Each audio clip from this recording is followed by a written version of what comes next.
All right, so today we're going to be taking a deep dive into something pretty mind-bending. You know how we're all addressed by these large language models, these AIs that can like write code and compose music? Well, what if I told you they can get tripped up by things a 10-year-old could handle? Yeah, it's a bit of a paradox, isn't it? We have these AI systems demonstrating, remarkable capabilities, yet they exhibit these surprising inconsistencies when faced with seemingly similar tasks. It's like watching a master chef struggle to boil water. And that's where these platinum benchmarks come in, right? I've been hearing about those a lot lately. They're kind of shaking up the AI world, it seems. They certainly are. Think of traditional benchmarks as those standardized tests we all took in school. The goal was to achieve a high score demonstrating proficiency. What if those tests had loopholes, allowing for a degree of, let's say, strategic guessing? You might pass with flying colors, but does that truly reflect your understanding of the subject? Yeah, I see what you mean. So the traditional benchmarks, they're not necessarily measuring true reliability. Exactly. They focus on pushing the boundaries of what AI can do, but they don't necessarily reveal how well it can do it consistently. Platinum benchmarks, on the other hand, they're meticulously designed to eliminate those loopholes, those ambiguities that allow for shortcuts. They aim for a standard of 100% attainable accuracy, ensuring that any errors made by the AI are genuine failures, not artifacts of the test itself. So it's like raising the bar so high that there's no room for error, really forcing the AI to prove its true mastery of the subject. Precisely, and the results are quite revealing. Researchers have applied these platinum benchmarks to various existing benchmarks across a range of AI capabilities, math, logic, reading comprehension, you name it. And what they've found is that even the most advanced AI models still stumble, failing to achieve perfect accuracy on tasks that seem, well, rather basic to us humans. Okay, so these platinum benchmarks are exposing a kind of gap between AI's ability to perform complex tasks and its reliability on seemingly simpler ones. But why is that happening? Is it just a matter of the AI not being smart enough? It's not quite as simple as that. These AI models, as impressive as they are fundamentally different from human intelligence. They learn by processing vast amounts of data, identifying patterns, and making statistical inferences. They're not necessarily thinking in the way we do, and that can lead to some unexpected results. So these errors aren't just random glitches. They're revealing something about how the AI is actually processing information. Exactly. And by analyzing these errors, these failure patterns, we can gain insights into the inner workings of these AI systems and start to understand why they're making these mistakes. And that's where things get really interesting, right? Because if we can understand why these AIs are making these seemingly simple mistakes, we can potentially start to fix them and build more reliable AI systems. Precisely. But before we delve into those potential solutions, let's first explore some of the specific failure patterns that have been uncovered through these platinum benchmarks. We'll take a closer look at what these errors reveal about AI's thought process and the challenges we face in building truly trustworthy AI. Sounds like we're about to enter some uncharted territory here. Let's go. All right, so we've set the stage. We've got these platinum benchmarks exposing these cracks in the seemingly perfect facade of AI reliability. So let's get into the nitty-gritty here. What kind of errors are we talking about? Well, some of them are downright bizarre, almost comical when you consider the level of complexity these AI models can handle. Okay, I'm intrigued. Tell me more. One intriguing pattern researchers have dubbed first event bias. Imagine you're asking the AI a simple chronological question like, what happened second?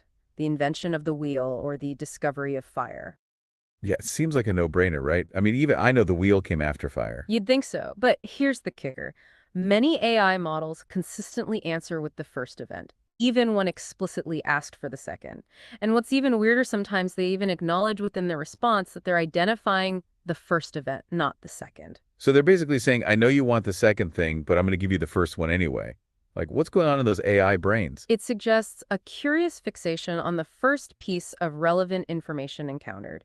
It's as if the AI latches onto that initial anchor and struggles to move beyond it even when it contradicts the instructions. Wow. It's almost as if they have like a severe case of first impressions matter It's a syndrome. fitting analogy. It raises questions about how we're training these AI models.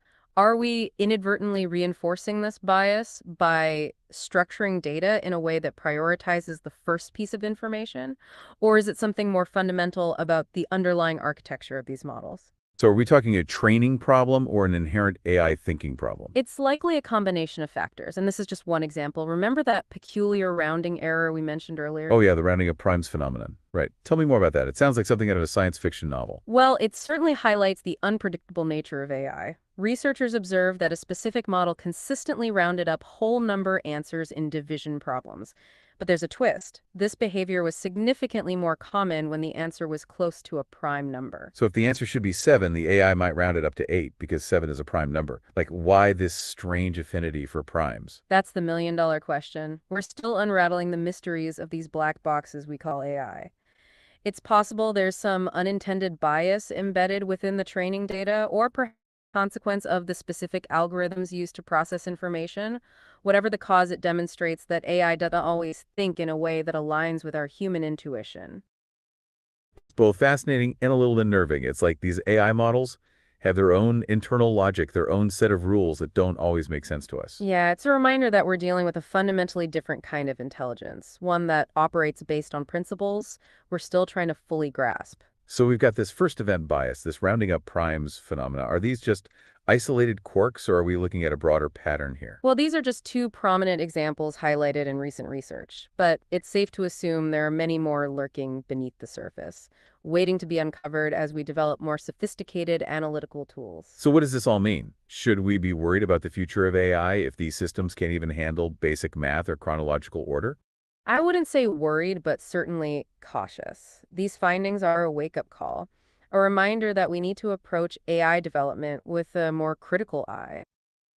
So we can't just assume that bigger and more complex AI models will automatically translate to greater reliability. Exactly. We need to shift our focus from sheer capability to robust reliability, ensuring that these AI systems can perform consistently and accurately, even on seemingly mundane tasks.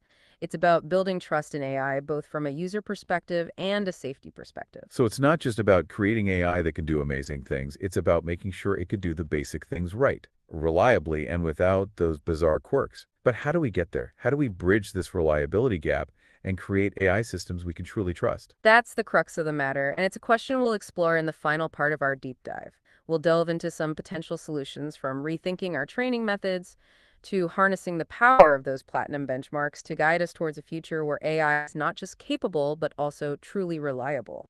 Okay, so we've uncovered some pretty strange quirks in the AI world, these like first event buy-ins and rounding up primes issues.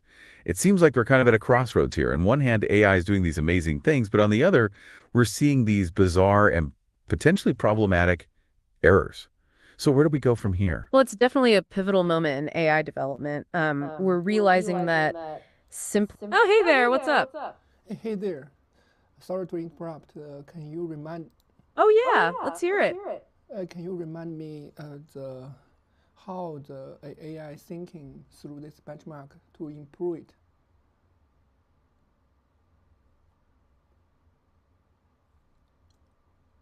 Oh, hey there. No need to apologize for jumping in. We love that you're so engaged. Absolutely. It's great to hear from you. So you're asking about how the AI actually uses these benchmarks to improve, right? Yeah, it's like, how do these benchmarks help the AI learn from these bizarre errors and get better at avoiding them? Well, it's a multi-step process. First, the AI gets tested on these benchmarks, which exposes those hidden flaws, like the first event bias and the rounding up primes issue we were just discussing. Right, and the platinum benchmarks are specifically designed to highlight these very specific errors, like shining a spotlight directly on the AI's weaknesses. Exactly. So it's not just about getting a score. The real value of the platinum benchmark is in pinpointing those areas where the model's understanding breaks down. Then, researchers analyze exactly how the AI came to the wrong conclusion. So they're kind of reverse engineering the AI's thought process so they can figure out exactly where the logic went off the rails. Precisely. And once they understand the root cause of those errors, they can start to tweak the AI model. It could mean adjusting the algorithms or retraining the model using better data. So the benchmark isn't just a test, it's also like a diagnostic tool helping researchers understand the AI's inner workings. Yes, and that's why the platinum benchmarks are so valuable. They help reveal not just what the AI can do, but also how it's doing it and where its weaknesses lie. Okay, that makes a lot of sense. Thanks for that clarification. Of course.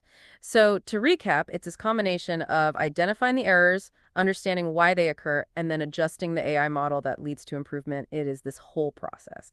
Okay, so now that we've cleared that up, let's continue our deep dive into this important subject. Okay, so where were we? Ah, yes, we were at a pivotal moment in AI development. Yeah, we're realizing that simply scaling up models, making them bigger and more complex, isn't enough to guarantee reliability. Exactly. We need a more nuanced approach, a shift in focus from sheer capability to consistent accuracy, and it's all thanks to these platinum benchmarks. So it's like we can't just keep building bigger AI models and expect them to automatically become more reliable. Precisely, we have to intentionally design for reliability, and that begins with the way we train these models. Right, and we're talking about rethinking how we're training them and ensuring that the models are able to handle the basic tasks with no errors. Yes, and not just basic tasks, but also those tricky edge cases where AI seems to struggle, those areas where the unexpected always occurs. Okay, so we've exposed the problems and we have the tools to help us understand the problems. Now it seems it's time to get to the solutions. That's right. It's time to talk about how we can use what we've learned to move forward to create better and more reliable AI systems. So it's not just about identifying the problems, it's about applying those lessons and developing AI that is both capable and dependable. That's right. The goal here is to foster trust in AI, and this can only come about with a lot of attention on reliability and consistent accuracy. Okay, so we've got a path forward, a way to make sure we're not just building smarter AI, but also more trustworthy AI. Yes, we're moving towards a future where AI is not just a black box. We will understand its logic and be confident in its decisions. And that's where it gets really interesting, I think, because then we're talking about changing the way we work with AI in all the fields it affects. Yeah, and it's an exciting time to be a part of this, a chance to build AI that really does benefit society in a reliable way. Well, this has been another fascinating deep dive, and we really appreciate you joining us on this journey of discovery and learning. Yes, your questions and curiosity make these podcasts that much more enjoyable. We look forward to having you join us again soon. Until next time, keep questioning, keep exploring, and always keep your minds open. Absolutely, and we hope to have you join us next time for another journey into the fascinating world of artificial intelligence.